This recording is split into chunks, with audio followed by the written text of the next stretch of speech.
Ooh, the HIROYASU has come in.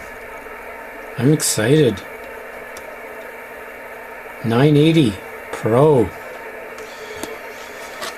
Well, we're not going to do an unboxing here. It's been done numerous times already by others.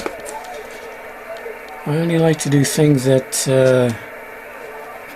are needed to be done, that aren't already on display.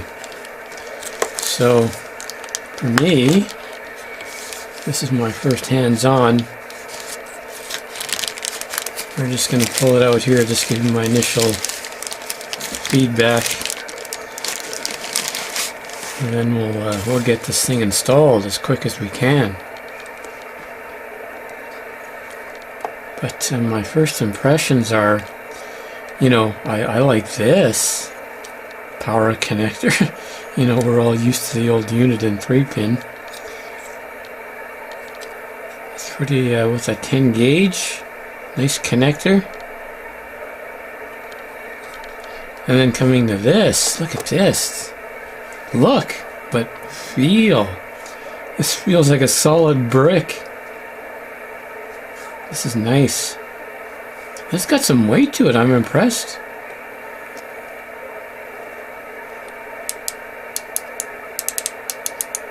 Nice solid control.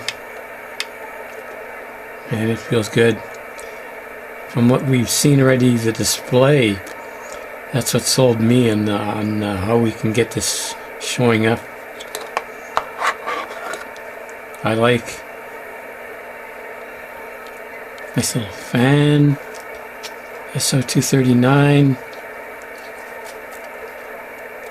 Just in the process of prepping my LMR 400 cable for this. New experience for me. That's fun. We'll get to that later. Connector, programming. Speaker out. Okay. Let's get this thing hooked up. Let's start playing with our UHF, VHS, beta. No, this doesn't have that.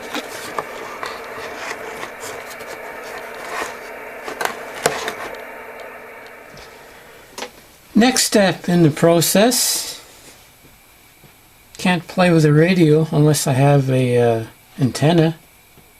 Can't use an antenna unless I have a transmission line here ready to go.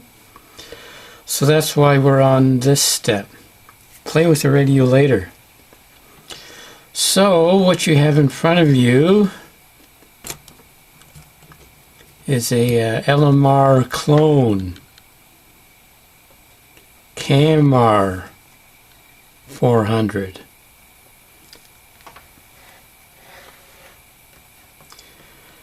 So this is Chinese clone of Times microwave LMR-400.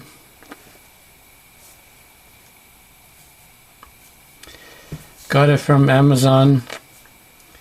There was a YouTube reviewer that kind of did some basic testing that got me convinced into since this is a budget build, I'm not buying the best and greatest because this is budget. The best and greatest is going to cost 2-3 times more.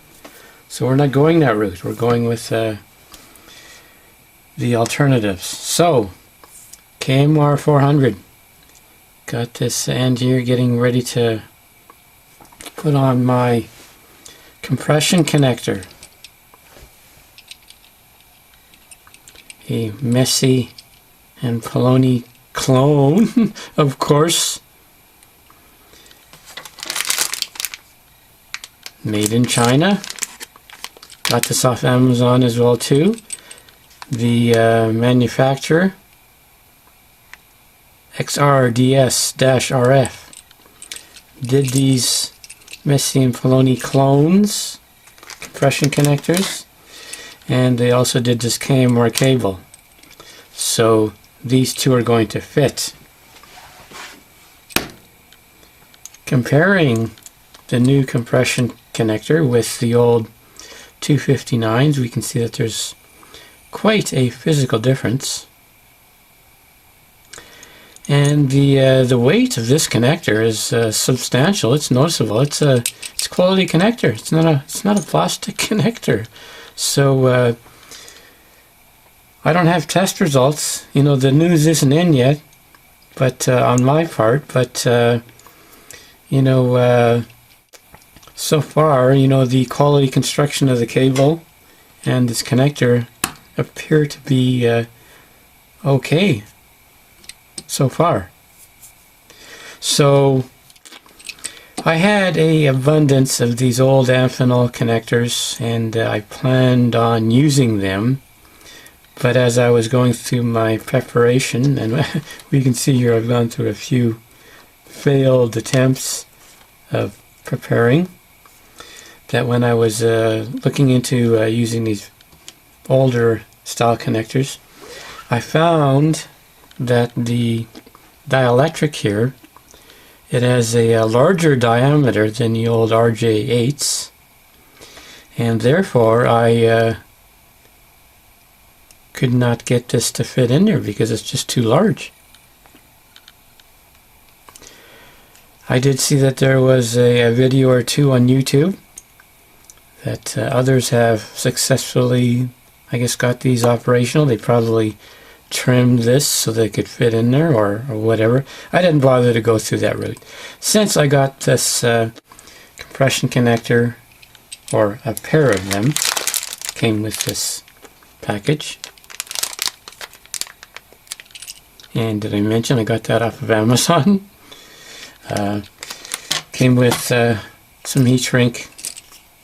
And while we're talking about heat shrink, let's just put him on there.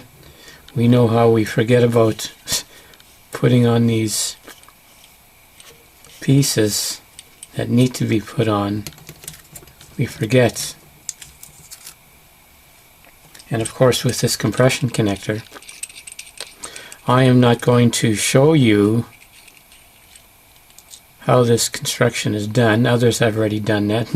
I don't need the scrutiny, but I have learned the proper way of putting it on. So once I get this connector on,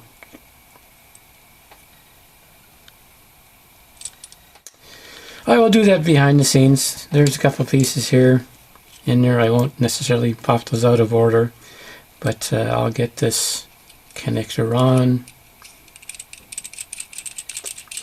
We will use the two spanners, and you know, I will secure this end and turn this end to do the compression as per the proper procedures. One last look. Okay, so we with our Amazon connector here, came with a couple of heat shrinks, two connectors, two pins, couple I hope those are Teflon, and just looking at our aluminum core copper clad conductor here, I think the Times microwave has a similar construction, and the Messi and Poloni cable, I think U7 something, or UR7 or something, they had a solid copper conductor. Not solid, but I think it was fine wire. So of course, cost-wise, 2, 3, 4 times the cost of this KMR. So we're going to try this, and you know, I'm just using this for MURS and GMRS, so I don't need that cost I just want to get on the air and talk to some locals and not have to spend an arm and a leg to do it. Okay, so what's next? So I'm going to prep this cable. Actually, while I'm here, so cable's Chinese. Connectors are from China. Antenna is from China. So this is a dual band, HYS, VHF, UHF. So that's my antenna. I'm going to be sticking this up on the gable end of the house. This is just up there. Got about 50 feet run of this KMR to do. So we're going to be playing with the old MFJ 259.